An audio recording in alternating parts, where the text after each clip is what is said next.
Kemudian masa keemasan kedua dan persiapan untuk kerusakan yang kedua. Nah, kembalinya kekuatan Bani Israel. Setelah hukuman pertama, Allah mengembalikan kekuatan kepada Bani Israel.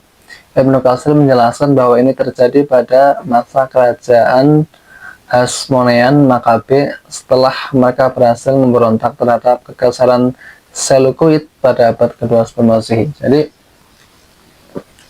setelah Bani Israel ditawan oleh Raja Babilonia selama 70 tahun, kemudian Allah menolong orang Israel itu lewat Cyrus Agung, yaitu pendiri dari Kekaisaran Persia.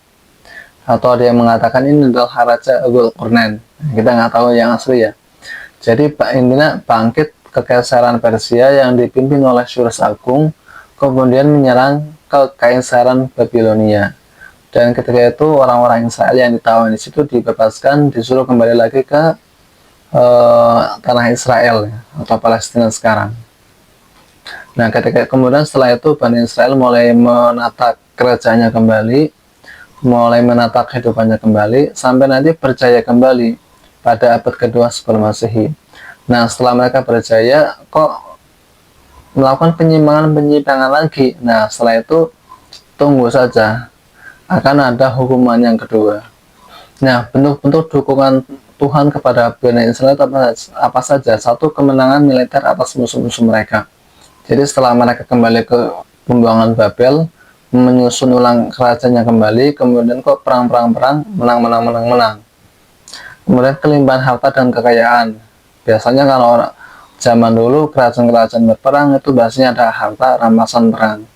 Kemudian pertumbuhan populasi yang signifikan jelas, dan penguatan politik dan militer. Nah, setelah Bani Israel makmur kembali, kok daya penyakitnya diulangi lagi. Mereka mulai melakukan kerusakan, pembangkangan, pembunuhan para nabi, dan mengubah-ubah kitab suci.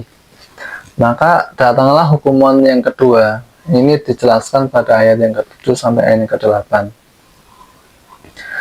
Karakteristik hukuman yang kedua. Nah, ciri-ciri atau dari hukuman yang kedua ini seperti apa? Di sini dikatakan, menurut Ibnu Katsir, hukuman yang kedua lebih berat dan lebih menghinakan daripada yang pertama. Jika pada hukuman yang pertama bait suci hanya dirampok, maka pada hukuman yang kedua bait suci dihancurkan sepenuhnya. Jadi ketika hukuman yang pertama itu kan bait suci dirampok ya, semua isinya dijarah. Tapi itu masih bisa dibangun kembali.